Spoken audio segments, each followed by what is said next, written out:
कांग्रेस के ज़माने में एनवायरमेंट मिनिस्ट्री उनके पास होती थी जिनको एनवायरमेंट का कोई ज्ञान था। आज एनवायरमेंट मिनिस्ट्री जिसके पास है वो उनका रिलेशन निकलेगा बाबरी मस्जिद से। मुझे लगता है इसीलिए ये लोग नॉन परफॉर्मिंग है, क्योंकि आपस में मिनिस्ट्री बदलते रहते हैं, ज्ञान कुछ नहीं है। आपको क्या पता है धुरंधर के बारे में? देशभक्ति फिल्म है, एजेंडा प्रोपोगेंडा है उसमें। तो प्रोपेगेंडा हो या ना हो उसमें हिंसा बहुत है। क्यों धुरंधर दिखा रहे हैं आप? 18 साल से नीचे के बच्चों को, स्कूल के बच्चों को इतनी हिंसा दिखा करके उनके दिमाग में क्या मैसेज जाएगा? आरएसएस की बहुत बड़ी फैन है, महिलाएं हैं, वो भी शायद हो सकता है जेन ज़ी ही हो, साड़ी वाड़ी पहन के आती हैं, लेकिन वो बहुत गंदी गालियाँ देती हैं और वो गालियाँ नेहरू जी को देती हैं, वो गालियाँ महात्मा गांधी को देती हैं और इतनी खराब भाषा में बोलती हैं, जबकि हमारे स्वतंत्रता सेनानियों को गालियाँ नहीं पढ़नी चाहिए। इस देश का सबसे बड़ा संत महात्मा गांधी, उसको मारा और यहाँ संतों के कपड़े पहना करके धंधा करवा रहा है। हेलो, गर्ल लॉजिक्स में आपका स्वागत है। पिछले सप्ताह का हमने वादा किया था, लेकिन पिछले सप्ताह हमको समय नहीं मिला, कुछ और ज़रूरी काम कर रहे थे तो हम गर्ल लॉजिक्स नहीं कर पाए थे, लेकिन इस सप्ताह हम हाजिर हैं। तो हेलो, हाय, कैसे हैं आप लोग? बढ़िया है। ठीक है, तो काफ़ी देश दुनिया में इस बीच में काफ़ी कुछ हुआ है। बिल्कुल। कौन सी ऐसी बात है जो आपको टच कर गई डेमोक्रेसी को लेकर के, आजकल के नेताओं की रिस्पॉन्सिबिलिटी को लेकर के?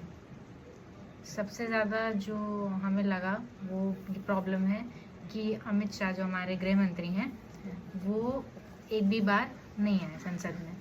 एक भी बार वो नहीं आए, विपक्ष की इतनी मांगों के बावजूद कि उन्हें आना चाहिए, उन्हें जवाब देना चाहिए। वो लगातार प्रोटेस्ट कर रहे हैं, विपक्ष के नेता जो हैं, और जो लोकसभा में लीडर ऑफ अपोजिशन है राहुल गांधी, वो भी लगातार प्रोटेस्ट कर रहे हैं, बात को उठा रहे हैं कि डिस्कशन नहीं होगा, कुछ नहीं होगा जब तक। वो यही सवाल उठा रहे हैं ना कि हाँ। बच्चों पर, स्टूडेंट्स पर, आंदोलनकारियों पर पैलेट गन चलाने का आदेश किसने दिया? हाँ, उनका वो किसी भटकाव में नहीं आ रहे हैं इनके, वो सीधे सीधे एक सवाल पूछ रहे हैं कि आदेश किसने दिया। वो उनका सवाल सीधा यही है। तो मतलब आपको लगता है कि वो भटकाते हैं? हाँ बिल्कुल, भाजपा वाले बहुत भटकाते हैं। ये लोग मुहिम चलाते हैं कि एक कुछ कहीं हो रहा है तो दूसरी जगह हम कहीं कुछ और कर देते हैं, उसको फिर मुद्दा बनाते हैं, फिर वो चीजें उठती हैं। अब जैसे आप देखिए कि अगर एक तरफ ये मुद्दा चल रहा है, जैसे हमने पहले भी बात की थी कि केन बेतवा वाला जो प्रोजेक्ट था उसकी कहीं कोई चर्चा नहीं हुई, ये वाला मुद्दा केवल उठा हुआ था। असम में बाढ़ आई हुई, उसकी कोई चर्चा नहीं, केवल ये मुद्दा उठा हुआ था। तो मतलब ये लोग ऐसे ही करते हैं कि मुद्दे भटकाते हैं, ये इनकी आदत है हमेशा से। तो जैसा कि विपक्ष हमेशा प्रोटेस्ट कर रहा है अभी लगातार कि अमित शाह को आना चाहिए, उनको जवाब देना चाहिए, वो बिल्कुल भी नहीं आ रहे। अगर वो इतने ही पाक साफ है, उनको लगता है कि कुछ गलत नहीं हुआ, या फिर उनको पता ही नहीं था कि किसने ऑर्डर दिया है, कैसे ऑर्डर हो गया, मजिस्ट्रेट ने ऑर्डर दे दिया, तो उनको जवाब दे देना चाहिए खुद आकर के। बहुत साधारण सी बात है कि लोकतंत्र में जब आप अपनी जनता को, जब अपने नेता को चुनते हैं और सरकार बनाते हैं, तो उद्देश्य यही होता है कि हमारा जो प्रतिनिधि है वो अब सरकार में है और वो पावरफुल बन गया है, अब वो हमारे लिए काम करेगा, और जब हम सवाल पूछेंगे तो वो हमारे सवाल का समय पर जवाब देगा। और ये काम विपक्ष का लीडर करता है, विपक्ष के तमाम सारे सांसद करते हैं। पर जो नेता चुना गया है, जो सरकार में है, वो लोगों को क्या कर रहा है? इग्नोर कर रहा है। बिल्कुल। तो इसका मतलब उसको पता होगा कि इग्नोर करने से लाभ होगा, इग्नोर करने से टाइम कट जाएगा, इग्नोर करने से जो टेक्नोलॉजी का युग है ये तमाम सारे मुद्दों को भूल जाता है, तो वो भूल जाएगा और फिर मैं इस तरह बच जाऊंगा और बच करके फिर कोई और काम करूंगा, और इस तरीके से मामला उलझा रहेगा। बिल्कुल। तो इसीलिए वो बच रहे हैं। तो क्या उन्हें बचना चाहिए? उनको पार्लियामेंट में आके जवाब नहीं देना चाहिए? बिल्कुल उनको आके जवाब देना चाहिए। और मुझे ऐसा लगता है कि अगर, जैसा कि मैं कह रही हूँ कि उनको लगता है कि उन्होंने सब ठीक किया है, सब चीजें मैनेज कर ली हैं, तो उनको बिल्कुल आना चाहिए। और फिर अखबार जो है, संसद चल नहीं रही है और अखबार इस तरीके से, और इसका आरोप लगाया जा रहा है उन लोगों पर जो सवाल पूछ रहे हैं। हाँ बिल्कुल, जो ये कह रहे हैं कि अमित शाह आए और ये बताएं कि उनके ऊपर गोली चलाने का, उनके ऊपर पैलेट गन चलाने का आदेश आखिरकार किसने दिया। ये तो दुनिया को पता है कि आदेश कौन देता है। आदेश हमेशा गृह मंत्रालय से आता है, और गृह मंत्रालय किसके आदेश से चल रहा है? उन्हीं के आदेश से चल रहा है, दुनिया को पता है। लेकिन जब पार्लियामेंट में आकर के बोलते हैं तो वो बात ऐतिहासिक हो जाती है कि आपने क्या जवाब दिया, वो लिख लिया जाता है। आने वाली हर जनरेशन उसे पढ़ती है कि जब छात्रों पर, आंदोलनकारियों पर, जो अहिंसा के तरीके को अपना करके प्रेम से अपनी बात को रख रहे थे। और वो बात थी क्या? उनके करियर से रिलेटेड बात थी, एग्जाम की बात थी, पेपर लीक की बात थी। तो जब वो ये कर रहे थे तो उनके ऊपर गोलियां चलाई जा रही थी, गोलियां पुलिस चला रही थी। तो ये दुनिया को पता है, लेकिन जब इसका जवाब देंगे पार्लियामेंट में आकर के तो वो दर्ज होगी। वो ऐसे काम क्यों नहीं करना चाहते, वो दर्ज क्यों नहीं होना चाहते? इसका क्या सेंस है? इससे एक ही सेंस निकाला जाएगा कि उनको भी पता है कि ये चीज गलत थी और ये हमने करवाया है। ये उनके दिमाग में होगी ये बात कि बिना उनके आदेश के तो हुआ नहीं होगा। तो इसका मतलब है कि उनको बहुत अच्छे से पता है, तो इसलिए बस वो टालना चाह रहे हैं कि बात टल जाएगी और सब लोग भूल जाएंगे। ये भी तो हो सकता है वाकई झूठ बोलते हैं कुछ भी, अब संसद क्योंकि में पार्लियामेंट में तो रिकॉर्ड है, उन्होंने झूठ बोला है।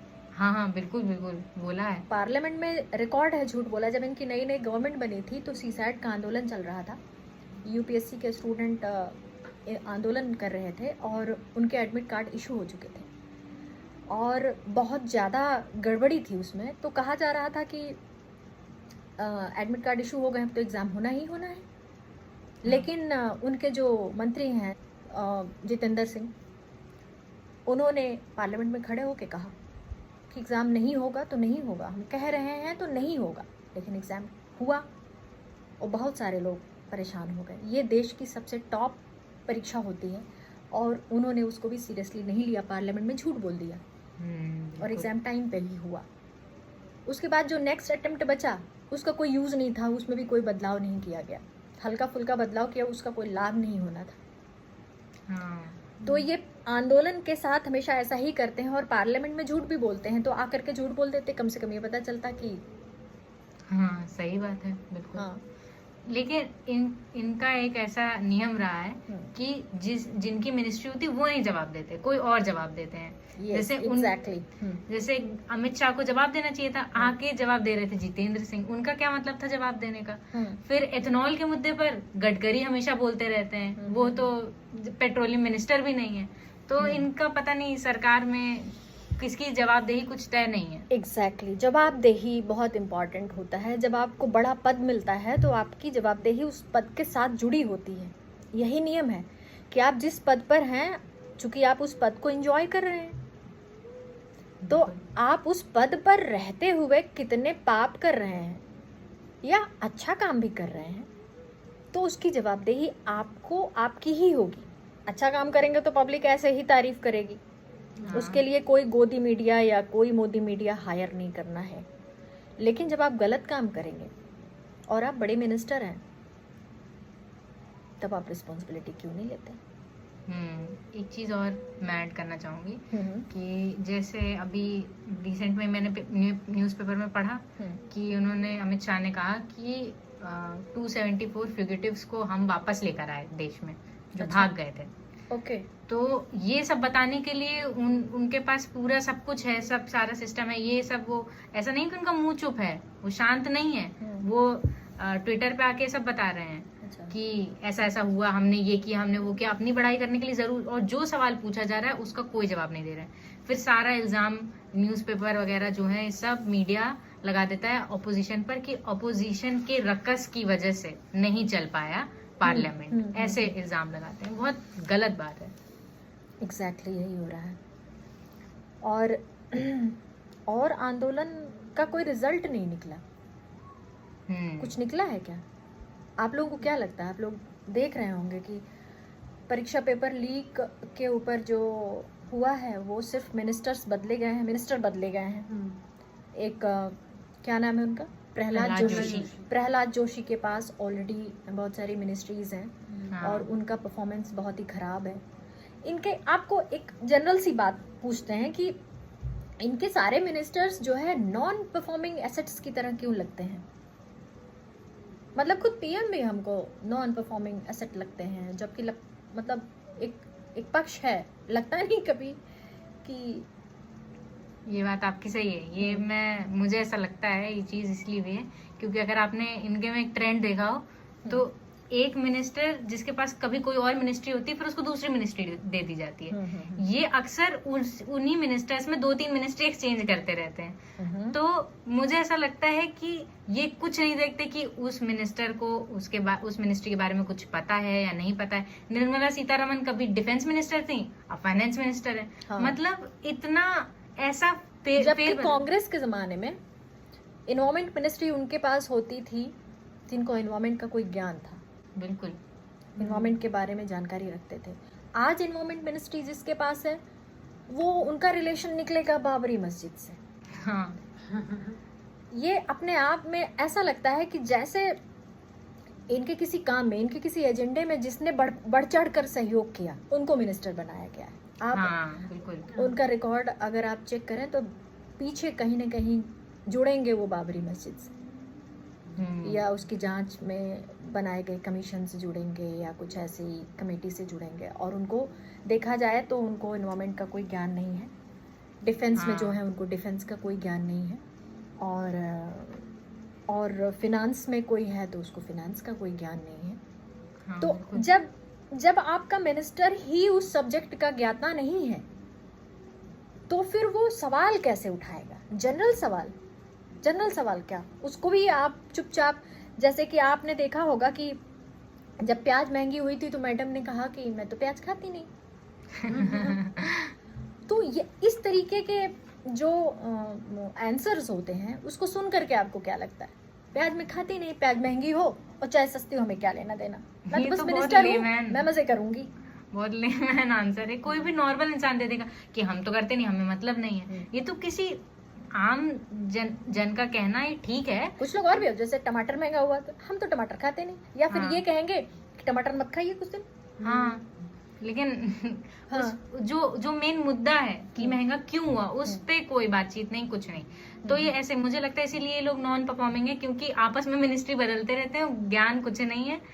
अभी देखिए रिजिजू जी पहले वो थे, आपने तो बड़े अच्छे से नाम ले लिया उनका, रिजिजू जीजू, हाँ जीजू, या ओके, रिजिजू जी जी, ओके, रिजू जी। वो पहले थे लॉ मिनिस्टर, फिर वो पार्लियामेंट्री अफेयर्स मिनिस्टर हो गए। मतलब इनका आपस में ही बदलता रहता है, कुछ किसी का फिक्स नहीं है कि कौन क्या है। कोई किसी मुद्दे पर बोल रहा है, कोई किसी और के मुद्दे पर बोल रहा है। शिवराज सिंह चौहान पहले चीफ मिनिस्टर थे, अब एग्रीकल्चर मिनिस्टर हैं, वो भी हाँ केंद्रीय यूनियन। हाँ, बिल्कुल। और एक चीज और बता देते हैं, जहाँ के वहीं से याद आया कि वहाँ के स्कूलों में धुरंधर दिखाई जा रही है। स्कूलों में? यस, आपको क्या पता है धुरंधर के बारे में? देशभक्ति फिल्म है, एजेंडा प्रोपोगेंडा है उसमें। तो प्रोपेगेंडा हो या ना हो उसमें हिंसा बहुत है, मैंने सुना है, मुझसे हाँ, कहा गया कि उसमें देखा हिंसा जाए, है पर काफी। मैंने धुरंधर देखी नहीं। कारण यह है कि मैं थोड़ा फिल्मों के मामले में काफ़ी चूजी हूँ और हिंदी फिल्में बहुत कम देखती हूँ। हिंदी फिल्मों से मुझे अक्सर निराशा होती है, मेरा वक्त बर्बाद होता है। बात सही है। और बहुत ज़्यादा प्रोमो वगैरह देख करके जो हिंसा है उसमें, हिंसा से मुझे बहुत डर लगता है। आजकल तो ज्यादातर मूवीज में, हिंदी मूवीज में हिंसा ही रखते हैं, और उनको लगता है कि लोगों को अच्छा लग रहा है देखना, और लोग देखते भी हैं बहुत ज्यादा। करें क्या? से लोग करें क्या? अगर टिकट ले लिया, थिएटर में गए तो देखना ही पड़ेगा। अब कोई चीज खराब लग रही है तो उसमें कर भी क्या सकते हैं। अगर किसी को ये लगता है कि पब्लिक को यही पसंद है तो इसका कोई सोशल ऑडिट होना चाहिए कि सीरियसली पब्लिक को यही पसंद है, यही हिंसा पसंद है, यही घटिया म्यूजिक पसंद है, यही शोर शराबा पसंद है। इसका कोई सोशल ऑडिट किया है जो भी फिल्म बना रहे हैं? नहीं, मुझे तो नहीं लगता। ना, आप कुछ कहना चाहते? सोशल ऑडिट उन्होंने कुछ नहीं किया, पर वो ऑप्शंस ही बहुत लिमिटेड रखते हैं, तो लोग देखने जाएंगे। अब अगर किसी को देखनी है मूवी और उनके पास ऑप्शन ही है तो वो ये देखेंगे, और लोगों को लगता है कि अरे लोगों को तो अच्छी लग रही है ये मूवी, पर आप ऑप्शन ही नहीं प्रोवाइड करेंगे तो कैसे? नहीं, मैं तो ये नहीं समझ पा रही हूँ कि सरकारी स्कूल में धुरंधर दिखाए जाने का क्या औचित्य है? क्यों, आखिरकार क्यों धुरंधर दिखा रहे हैं? आप 18 साल से नीचे के बच्चों को, स्कूल के बच्चों को इतनी हिंसा दिखा करके उनके दिमाग में क्या मैसेज जाएगा? उनको जस्टिस मतलब उसमें ये लगेगा कि इसने हिंसा की, मारधाड़ की और न्याय दिलाया। हाँ। या जो भी किया, मेरी तो देखी हुई नहीं है, देखी भी नहीं है। पर सरकारी स्कूलों में क्या मतलब बनता है ऐसी हिंसक फिल्म दिखाए जाने का? क्यों, क्या सोच करके वो दिखाते हैं? मुझे ये एक चीज याद आ रही है कि जो असम के चीफ मिनिस्टर है उन्होंने बोला था कि जो भी धुरंधर देखेगा वो तो हमको ही वोट करेगा। तो हाँ, अच्छा, तो आपको ये लगता है कि 18 साल के होने वाले हैं स्कूल के बच्चे, अब नेक्स्ट टाइम जो इलेक्शन होगा तो उसमें हाँ। धुरंधर वाला मेमोरी उनके पास रहेगा? हाँ। मुझे तो लगता है आजकल के लोगों की मेमोरी इतनी खराब हो चुकी है। हाँ, ये नहीं, इनका यही एजेंडा हाँ, होगा, पक्का यही एजेंडा होगा। क्योंकि उसमें मैंने भी सुना था कि उसका 2 मूवीज में इन्होंने बनाया है उसको, तो दूसरी वाली में कुछ प्रोपेगेंडा है इनका, तो उसमें मोदी जी दिखाए गए हैं, कुछ ऐसा कुछ। अच्छा, मोदी जी भी दिखाया गया। तो फिर मुझे ऐसा लगता है कि शायद इसलिए, और यही कारण होगा कि वो उनको वोट बटोरने होंगे। और फिर ये बात भी आपकी सही है कि वो इतनी हिंसक मूवी है और 18+ भी है, वो तो सीधे 18+ हाँ, है, adult movie है। तो उसको तो बिल्कुल नहीं दिखाया जाना सर्टिफिकेट मिला चाहिए। हुआ है इसको। हाँ, तो ये तो कम से कम एडल्ट तो होना चाहिए। हालांकि मैं भारत के एडल्ट को मतलब मूर्ख ही मानती हूँ। 18 साल का यहाँ का बच्चा, 17 साल का बच्चा, 16 साल का बच्चा, 18 साल का बच्चा, सब बराबर है। राजनीतिक रूप से तो चलो ठीक है, एक सबको योगदान देने का मौका मिलता है, वोटिंग राइट्स है, बट समझ के लेवल पर बहुत मुश्किल है। ये बात तो सही है। इसीलिए वो ऐसे लोगों पर उनका ध्यान ज़्यादा होता है कि दिमाग उनका बदला जा सके, हाँ, है ना। पर पिछले सप्ताह ही शायद हमने बोला था कि क्या उनका ये सफल हो पाया, ये जो सो कॉल्ड जो भी हैं, जेनजी हैं या जन अल्फा हैं, इन लोगों को वो बना पाए इस आंदोलन में। तो उन लोगों ने बहुत सारी गालियाँ दी, बढ़ के गालियाँ दी, मोदी जी को बहुत अपमानित किया। मोदी जी ने ये भी बोला था कि I forgive those who are abusing me. अच्छा, बहुत महान है मोदी हाँ। जी, वो माफ कर देते हैं। पर उनसे किसी ने माफ़ी नहीं मांगी। उन पर एक लड़की ने कहा कि जो माफ़ी मांगने वाली लड़की है, उसने कहा कि उसको बलात्कार की धमकियाँ मिल रही थी और उसके ऊपर प्रेशर था। वो तो सब परिवार फरार थे डर के मारे। अच्छा, FIR हो गई थी ना उनका। हाँ, तो जो गाली दी उन्होंने, वो मैंने भी सुनी। गालियाँ किसे अच्छी लगती हैं? नहीं, अच्छी नहीं लगती। तो एक लड़की के मुंह से सुन करके तो मोदी जी शॉक ही हो गए। उनको तो कल्चरल शॉक लग गया। हाँ, कल्चरल शॉक लग गया। जबकि बहुत सी महिलाएं हैं जो मोदी जी को बहुत चाहती हैं और RSS की बहुत बड़ी फैन है। महिलाएं हैं, वो भी हाँ। महिलाएं हैं और उनकी भी उम्र कोई बहुत ज़्यादा नहीं है। वो भी शायद हो सकता है जेंजी ही हो, साड़ी वाड़ी पहन के आती हैं, बट वो भी जेंजी ही होंगी। लेकिन वो बहुत गंदी गालियाँ देती हैं और वो गालियाँ नेहरू जी को देती हैं, वो गालियाँ महात्मा गांधी को देती हैं और इतनी खराब भाषा में बोलती हैं। जबकि हमारे स्वतंत्रता सेनानियों को गालियाँ नहीं पढ़नी चाहिए। आप देखिए, जिस दिन गांधी जी की पुण्यतिथि होती है उस दिन हर साल इनका कुछ ना कुछ, किसी न किसी इनके संस्था से कुछ ना कुछ स्टेटमेंट आ जाता है, ऐसा कि हाँ, गोली मारने वाला और ये वो ऐसा। एग्जैक्टली इनकी महिलाएं ही देती हैं। महिलाएं देती हैं। अब आप सोचिए कि वो कल्चरल शॉक नहीं है, वो तो हमें लगता है कि उन्होंने इसका कल्चर ही बना दिया है कि गांधी जी, नेहरू, गांधी परिवार, कांग्रेस को जड़ से खात्मा करना। हाँ। ये एक जिद है, एक जिद नहीं बल्कि एक बिजनेस बन गया है।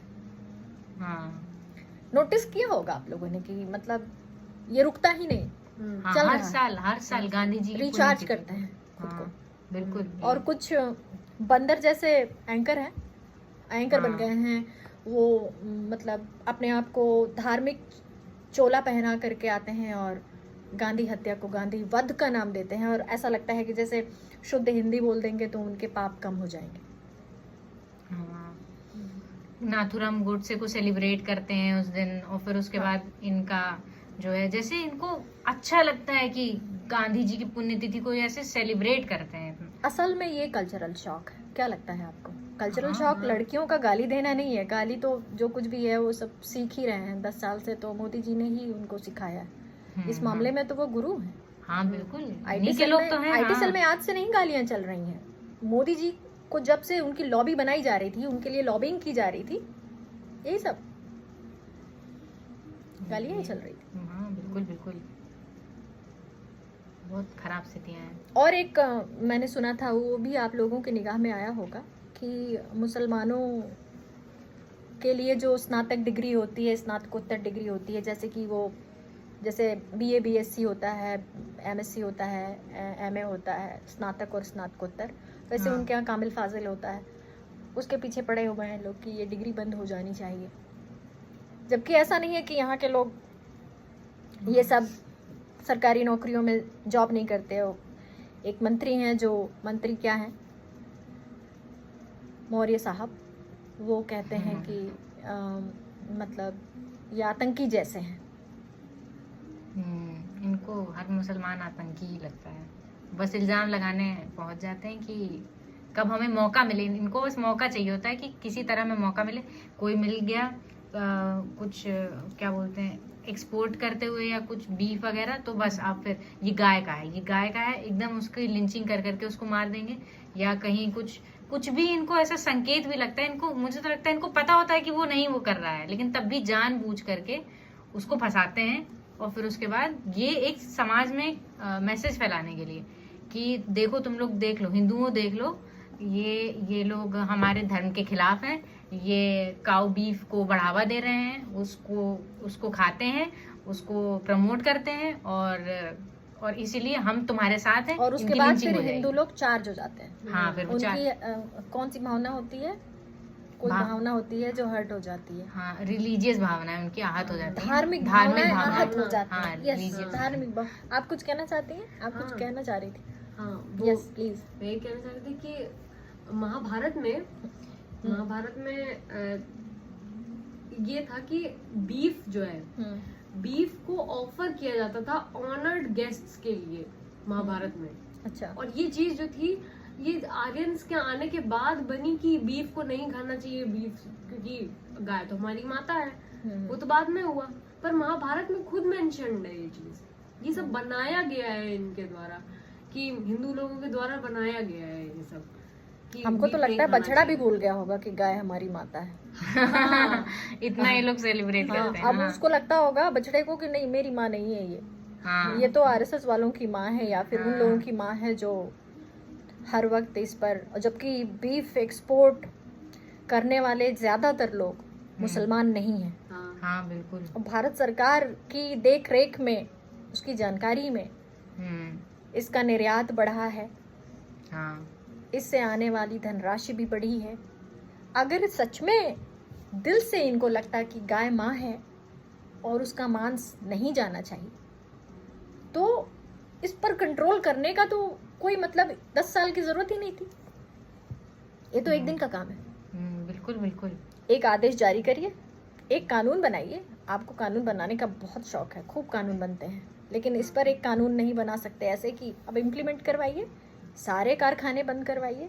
और इवन गौशालाओं में गायें मरती रहती हैं, फर्क नहीं पड़ता, आए दिन वीडियोज आते रहते हैं, बिल्कुल है ना। सड़कों पे गाय कितनी घूमती रहती है, उनके एक्सीडेंट हो जाते हैं इनको। हाँ, बहुत सारे एक्सीडेंट गायों की वजह से होते हैं। हाँ। और पहले तो लोग गायों को पालते थे, अब तो बहुत चतुराई करते हैं, गायों को छोड़ देते हैं, फिर ले हाँ। जाते हैं, मतलब न चारा भी नहीं देते, माँ को छोड़ देते हैं। माएँ घूमती रहती हैं, यहाँ बैठती हैं, वहाँ बैठती हैं, इधर सड़क के किनारे बैठती हैं, उधर सड़क लोगों के के किनारे खेतों में जाती हैं, उनके हाँ, खेत उनके बर्बाद खेत करती हैं। उजाड़ती हैं। मतलब इस तरीके की नीति से किस तरह नुकसान होता है। आपकी धार्मिक भावना आहत होती है, लेकिन इससे किसी को फायदा नहीं होता। और कहीं कहीं पर किसानों ने अपने खेतों में बाढ़ लगाई, करंट भी लगा दिया है, जिससे उनको वो मर जाती हैं, शॉक हाँ। लग जाता है उनको। अपना खेत बचाने के लिए वो क्या करें आखिरकार। बिल्कुल सही बात है, जब सरकार नहीं कर रही कुछ तो उन्हीं को कुछ पॉलिसीज करना इस किस्म की नहीं बनाई जानी चाहिए, पड़ेगा। आपके अपने मन की, कि आपको जो दिल को अच्छा लगे वो पॉलिसीज ये सोच करके बनाई जाती हैं कि पब्लिक का कितना वेलफेयर होता है। हाँ, बिल्कुल। और राम जन्मभूमि के बारे में, सॉरी जन्मभूमि तो अब रहा नहीं, अब तो मंदिर हो गया। हाँ, तो अब कह रहे हैं कि वो राम जाने, यहाँ भी रिस्पॉन्सिबिलिटी नहीं। हाँ। राम मंदिर आप में- देखेंगे कि हर जगह हाँ, वो अपनी जिम्मेदारी से भागते हैं, पर हर पद उनके पास है, ऑफिशियल, नॉन ऑफिशियल, ब्यूरोक्रेटिक, न्यायिक, एनवायरमेंट से रिलेटेड, तमाम सारे ट्रिब्यूनल में, पंचायतों में, है ना, डबल इंजन सरकार है इनकी। और केंद्रीय स्कूलों में, हाँ। नवोदय स्कूलों में उनके विचारधारा के लोग भर गए हैं।